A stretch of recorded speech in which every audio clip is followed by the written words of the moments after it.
Fala galera, mais uma vez eu, Alexandre Magalhães, na resenha com Magalhães para falar dos times do futebol brasileiro e dos campeonatos que estão em curso. Libertadores 2025, segunda rodada.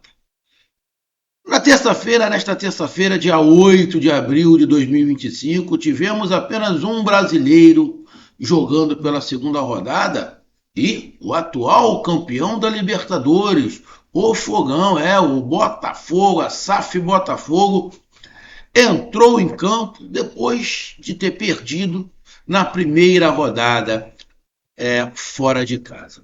O Botafogo, vale lembrar, está vindo de uma pré-temporada. Este é o quarto jogo da pré-temporada. E aqui eu não estou sendo irônico, não. Estou sendo irônico. Tá? É o quarto jogo, porque o Botafogo ficou um mês parado, né, em março. Depois, obviamente, isso ajudou um pouco, porque um treinador novo, Renato Paiva, isso ajuda, ficou um mês parado, treinando, sabendo as ideias do novo treinador, como ele ia ser, alguns questionamentos. Eu, particularmente, Magalhães, já conheço Renato Paiva porque eu acompanhei muito o trabalho dele no Bahia, então eu tenho uma expectativa de como ele vai ser. Se ele mantiver uma linha que ele fez no Bahia, acho que a torcida do Botafogo vai ter problema com ele. Eu não vejo o Renato Paiva na mesma linha do treinador antigo. Se ele mantiver o que ele fez no Bahia. Não é que o trabalho no Bahia foi muito ruim, mas é que no Bahia ele teve muitos problemas, né? Porque a torcida cobrava muita coisa, início ali de SAF, o time não era o que a torcida imaginava. A torcida imaginava uma coisa, o time não era realmente isso. A torcida se iludiu um pouco, então ele teve alguns problemas. Os problemas que ele teve no Bahia não foi só culpa dele, não. Tá? Mas ele tem um ponto de vista, ele tem uma forma de jogar. E aí, o Botafogo estreia contra o Palmeiras, faz um jogo fora de casa legal, que fala, opa. Só que o Botafogo chegou diferente, chegou com 3 volantes. E aí vai para um segundo jogo na Libertadores também com 3 volantes. Vai para o terceiro jogo pelo Campeonato Brasileiro também com 3 volantes. Bom, o Botafogo nitidamente nesses 3 jogos mostrou uma grande deficiência. E aí eu falei, bom, a gente vai. Eu não vou julgar ainda o Botafogo do Renato Paiva, não vou fazer uma análise mais profunda do Botafogo do Renato Paiva, porque pode ter jogadores que ele ainda quer encaixar nesse time. Só que o time já está um mês treinando, ficou um mês treinando. Um mês treinando. Então, você já não depois de um mês, você já não começar com o time que você quer, que você pretende, eu acho esquisito, mas talvez por uma parte física, adaptação, né? A gente tem que ter, né, o bom senso, né, de deixar a coisa rolar. Até porque, vamos ser direto, né, tem aí 2 grandes pontos esse Botafogo. O substituto do Luiz Henrique, que faz falta, o Arthur está lá, mas o Arthur, a meu ver, mesmo o Arthur vivendo um grande momento, quando ele viver um grande momento, ele é bom jogador, mas ele é inferior ao Luiz Henrique. Tá? E quando eu estou dizendo que o Arthur é inferior ao Luiz Henrique, porque o Luiz Henrique fazia algumas situações no Botafogo de 2024 que o Arthur não faz. Mesmo o Arthur, nos seus melhores momentos, o Arthur não faz. Tá? E isso é uma outra característica que o Botafogo vai ter que se adaptar. E o que eu estou falando para não ficar enrolando muito? O Luiz Henrique, apesar de ser ponta habilidoso, tem velocidade, O Luiz Henrique fazia armação pelo meio. O Arthur não faz. Ele não tem essa capacidade. Tá? O Arthur é sempre drible e velocidade. O Luiz Henrique não precisava de drible e velocidade. E o outro ponto é o Almada, que tem lá o Santi Rodrigues, um garoto novo, mas é um peso muito maior. O peso que o Arthur carrega de ficar no lugar do Luiz Henrique é menor, porque o Arthur é mais experiente. O do Santi Rodrigues não, é um peso maior. E aí que pode estar o ponto do porquê ele jogar com 3 volantes. E isso causa uma deficiência no Botafogo, que a gente tem que esperar um pouquinho mais. E eu disse, tem que esperar o Botafogo pegar um time muito fechado. Tem que esperar o Botafogo pegar um time muito fechado para ver como é que ele vai desenrolar. Porque o Botafogo, nitidamente, nos últimos 3 jogos, teve um problema de construção de jogada. No último jogo contra o Juventude, depois que fez o gol, até fez uma construção bonita de jogada, saindo de trás, tocando, mas ali já estava 1-0. E quando você faz 1-0, o time adversário, geralmente ele dá uma relaxada, ele dá uma desanimada, tenta se abrir um pouquinho mais para tentar, quem sabe, naquela empolgação, empatar. É diferente. E foi muito parecido com o que aconteceu nesse jogo. Então tem que dar um tempo. Eu, particularmente, tenho que dar um tempo. Mas já tem gente chiando. Já vi torcedores do Botafogo já descendo a marreta no Renato Paiva. Justamente por causa disso que eu estou falando. Então o Botafogo jogou e ganhou de 2-0. O resultado não condiz muito com o jogo. Não é que o Botafogo não merecia fazer os 2-0. Não é isso que eu estou falando. Eu estou falando de como foi o jogo. Tá? Porque se você olhar assim, o Botafogo fez 2-0, tranquilizou o jogo, pode ter sido, o Botafogo no primeiro tempo meteu 2-0, segundo tempo só controlou o jogo. Não foi nada disso se você não viu o jogo. Os gols foram no final do segundo tempo, aos 43 mais ou menos do segundo tempo, só o primeiro gol. E o juiz deu 8 minutos, se eu não estiver enganado, 8 minutos de acréscimo, porque teve um jogador do Carabobo que se machucou na cabeçada, saiu até de ambulância, então teve um prazo muito longo. Então no último minuto, já lá, os 8 minutos de acréscimo, saiu o segundo gol. Tá? Então os gols saíram no final do jogo, porque o jogo foi apertado. Foi complicado. Agora, foi complicado por quê? Porque o Carabobo jogou bem, se defendeu bem, ou o Botafogo teve um problema grave de construção, ou foi os dois? E aí a gente vai falar nesse momento. Botafogo 2-0. Vitória justa? Sim, vitória justa. Vitória justa. Botafogo jogou bem? A gente também vai falar sobre isso. Então eu peço a você, meu amigo torcedor do Botafogo, meu amigo torcedor brasileiro em geral, eu peço que você curta, compartilhe, inscreva-se no canal, dê o seu like, ative a notificação. Se você quiser ajudar o canal a crescer, você pode dar através do Pix, que é o número do nosso WhatsApp, você pode dar através do Superchat, quando estiver fazendo lives, e você pode dar através do grupo de membros do canal Resenha com Magalhães aqui embaixo de azul. E agora você pode ajudar através do Valeu, que é esse coração com cifrão que está do lado de compartilhar. Mais uma coisa, não deixe de se inscrever no canal, porque mais da metade da galera que acompanha o canal não é inscrito. Então dá essa moral pro canal, inscreva-se no canal. Deixa eu tomar um cafezinho aqui.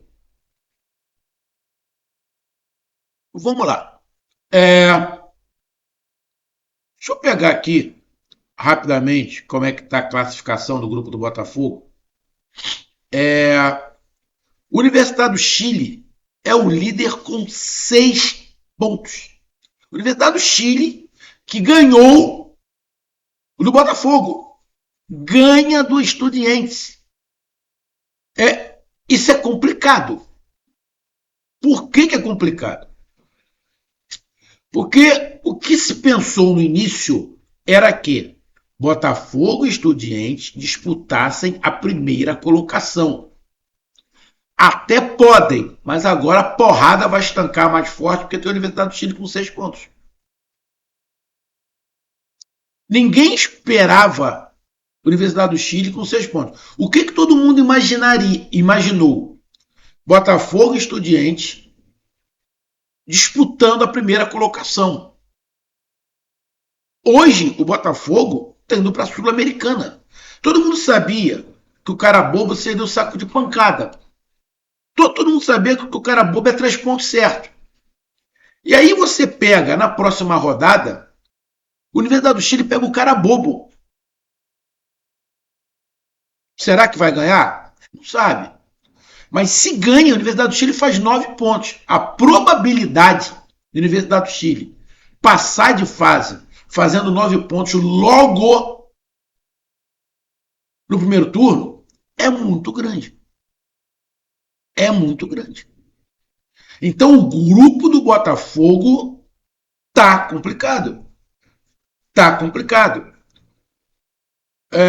A gente pega aqui, só para me ver o resultado. A Universidade do Chile ganhou do Estudiantes lá.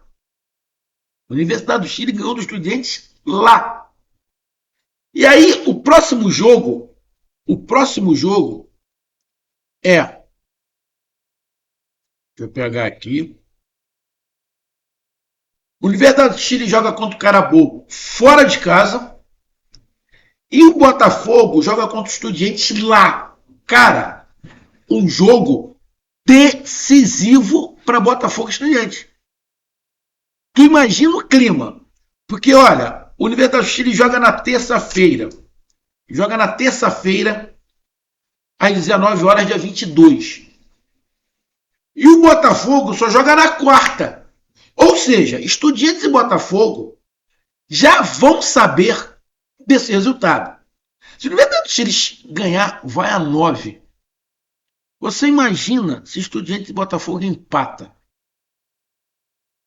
Vão ficar os dois com 4 e a Universidade do Chile com 9. Uma vaga já vai ser da Universidade do Chile. Praticamente. Ou o primeiro ou o segundo colocado vai ser. E aí vai sobrar uma vaga para Botafogo e Estudiantes se matarem. Ninguém esperava isso. Ninguém esperava isso. Então o próximo jogo do Botafogo é decisivo. Porque se o Botafogo não ganha do Estudiantes lá, empata, irmão, vai ser um complicador. Vai ser um complicador. Vai ser um complicador por quê? Primeiro que o Botafogo vai ter que tirar pontos. Primeiro que vai ter que ganhar da Universidade do Chile, né, em casa. Tem possibilidade? Sim. Mas vai ter. Mas a Universidade do Chile vai jogar fechada. Vai jogar pelo empate. A Universidade do Chile não é o cara bobo. A Universidade do Chile tem contra-ataque. Vai aproveitar os contra-ataques. Igual o cara bobo aproveitou. Então, para você que não viu o jogo, agora eu vou te explicar o jogo. Situação do Botafogo Estudiante pode se complicar se na próxima partida a Universidade do Chile ganhar fora de casa, Estudiantes e Botafogo empatarem. Vai sobrar só uma vaga para a próxima fase. Complicado, ninguém esperava isso. Então vamos aqui para o jogo. Só tivemos um brasileiro jogando. O Botafogo venceu de 2-0, ganhando no final do jogo, fazendo um gol de falta. Vamos lá, vamos ser bem sinceros. Do Patrick de Paula, que entrou no segundo tempo. Sorte. O gol do Botafogo foi sorte. Ele não bate muito forte na bola, ele não bate muito bem na bola na falta, a bola resvala em alguém do cara bobo, desvia e entra. E aí o goleiro também não pula, né? O goleiro faz aquele golpe de vista e a bola entra. Porque se ele pulasse, talvez ele pegasse a bola. Então, o gol foi de bola parada e a bola desviada. Para você ver. E aí o segundo gol não, o cara bobo tomou o primeiro gol. Por mais que o time seja mais fraco, muito mais limitado, uma diferença muito grande entre os dois times, e o time que toma o gol dá aquela desanimada, principalmente tomando um gol no final da partida, aos 42, 43 do segundo tempo, dá aquela desanimada e fala, pô, vamos tentar no impulso fazer um gol. E aí se abre, aí acaba toda aquela parte tática e ele toma o segundo. Tá? Então, na minha opinião, o resultado de 2-0, o segundo gol saiu mais porque o cara bobo se abriu porque tomou o primeiro gol e desanimou. Tá? E o primeiro gol sair dessa maneira mostra, eu dando ênfase, mostra que o jogo foi muito mais complicado do que se imaginava. Todo mundo se imaginou o Botafogo dando uma goleada no Carabobo. Por quê? Porque o Carabobo perdeu para a Universidade do Chile em cara de 2-0. Mas não quer. Pô, o Botafogo, campeão da Libertadores, não está jogando bem. O Botafogo não está jogando bem. Esse é o ponto. Tem que parar de ficar passando pano. Não vem jogando bem. na minha opinião, pro que eu entendo de futebol. Ah, mas o Botafogo tem um contra-ataque mortal. Bom, não dá para você viver de contra-ataque mortal. Até porque o Botafogo é o campeão brasileiro, o campeão da Libertadores. O Botafogo tem que mostrar mais. O Botafogo de 2024, a gente vai ter que sempre comparar com 2024. Era um Botafogo que tinha um contra-ataque muito forte, mas tinha construção. Esse não tem construção ainda. Será que vai ter? A gente não sabe. Será que as peças que foram contratadas para o lugar dos que saíram? E aí, quando eu digo para o lugar dos que saíram, inclusive os reservas. Porque se você der uma olhada no banco de reservas do Botafogo, na minha opinião, o banco de reservas do Botafogo ainda é inferior ao do ano passado. Então, para mim, os jogadores que chegaram para ser titulares são inferiores ao do ano passado e os que chegaram para ser reservas são inferiores ao do ano passado. Então, tem que se esperar. Mas vai se esperar até quando? Né? Então, mas tá o Botafogo, diferente dos outros times brasileiros, o Botafogo está voltando de pré-temporada e tá pegando o ritmo de jogo. Os outros times, a grande maioria, está todo mundo com ritmo de jogo. Você pega o Flamengo, o Palmeiras, Atlético Mineiro, está todo mundo jogando com o time principal. Tá? Então está todo mundo com um ritmo de jogo e o Botafogo com outro. Né? Vai ter que botar. Você pega aqui. O Botafogo deu 18 chutes, 7 em direção ao gol. Legal. O cara bobo, normal. O Botafogo ia chutar mais. O cara bobo deu 7 chutes, 2 em direção ao gol. Só que deixa eu te falar. O cara bobo, se eu não estiver enganado, meteu uma bola na trave. O John fez intervenção, porque senão ia tomar gol. Então o cara bobo também contra-atacou. E o jogador do cara bobo na entrevista disse na entrevista ao final do jogo: o Botafogo tem uma deficiência defensiva. A gente conseguia chegar no contra-ataque. Ele falou perfeito, tinha mesmo. Porque o Botafogo estava subindo todas as suas linhas para tentar criar alguma coisa. O problema é que não tem criatividade. Por quê? Você vê, claro, porque ano passado você olhava o Gregory e olhava o Marlon e falava o seguinte: pô, eles também são construtores. Bom, eles até constroem, mas não são construtores. Nenhum dos dois é aquele volante construtor. Ele até sai jogando, ele até vai dar um passe legal, mas você não pode colocar na conta do Gregory e do Marlon a construção, aquele passe mais refinado. O Gregory e o Marlon, eles vão fazer aquela construção, mas naquele passe mais previsível. A construção tem que ser uma coisa um pouco mais mais fina, uma coisa que você tem que fazer o adversário não imaginar o que você vai fazer. Então uma construção é diferente. Quem fez essa construção, e aí a torcida do Botafogo, qualquer um, consegue comparar o Almada e o Santiago. Você vê o Savarino, desculpa. Falei Santiago. Savarino. Você vê ele tentando construir, é diferente do Marlon e do Gregory. Não estou falando que Marlon e Gregory são ruins, mas não são construtores. O construtor é o Savarino. E tinha o Almada. Então você vê que era diferente, era um passo diferente, era uma girada diferente, era um toque de bola diferente. Já tocava a bola já vinha, ele já sabia mais ou menos o que ia fazer, ou já tinha algumas jogadas a fazer. Então a coisa é diferente. E o Botafogo não tem isso. E o Savarino não consegue fazer isso sozinho. Isso aqui eu sempre falei, porque no Atlético Mineiro era muito parecido. Ele não consegue, ele tem que ter um outro suporte. E o Botafogo deu esses espaços. E o cara bobo chegou à frente. O cara bobo se defendeu bem? Sim, se defendeu bem. Agora, o Botafogo, no primeiro tempo, principalmente, problema de construção monstro. Construção, nenhum tipo de construção com mais requinte. Tudo muito previsível. Você faz uma construção previsível, porra, o cara vai tirar. Ah, é da Venezuela. Porra, mas na Venezuela também tem futebol. E algumas coisas que o Botafogo estava fazendo no primeiro tempo é nítido de que falta qualidade na construção. E aí bate também no Arthur. Não adianta o Arthur correr para lá, correr para cá, tentar um drible. Ele tem que ajudar na construção, igual o Luiz Henrique ajudava. Só que ele não vai fazer, porque ele não tem a qualidade do Luiz Henrique. Isso é ponto. E aí o Savarino tenta ir pelo meio. Ah, mas o Santos jogou. O Santos iniciou o jogo. Legal. O Botafogo não começou com três volantes, sim. Mas o Santos ainda. A impressão que dá que é bom jogador, mas ainda não está encaixado. E também a gente não sabe se ele é bom jogador a nível do Almada. Acho que não é. Pode se tornar, mas ainda não é. E aí vai pesar um pouco. É um garoto novo.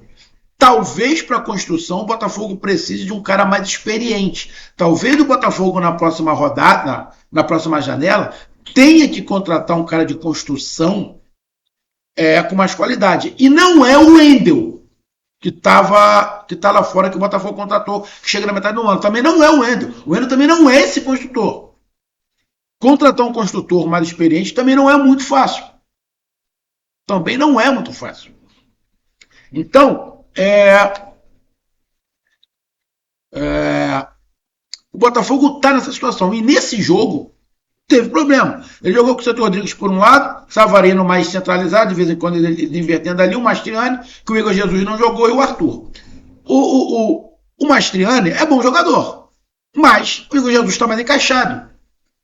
Agora, era difícil a bola chegar no Mastriani, que ele estava embolado ali no meio dos zagueiros do Carabobo. Igual o Igor Jesus ia fazer. Óbvio, o Igor Jesus tem mais qualidade que o Mastriani.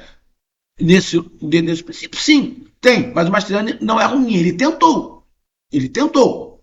Diversas vezes o Botafogo criou oportunidades, mas no primeiro tempo o Botafogo sofreu. O Botafogo sofreu por criação, por falta de criação, e o Carabobo foi melhor taticamente. Aí você pega aí o Botafogo, 80% de precisão nos passes, o Carabobo não chegou nem a 7%, a 70%. Faltas foram poucas, não foi um jogo faltoso. Cartões amarelos apenas um do Botafogo. Escanteios 7 do Botafogo. Todos os números são a favor do Botafogo. Mas taticamente no primeiro tempo.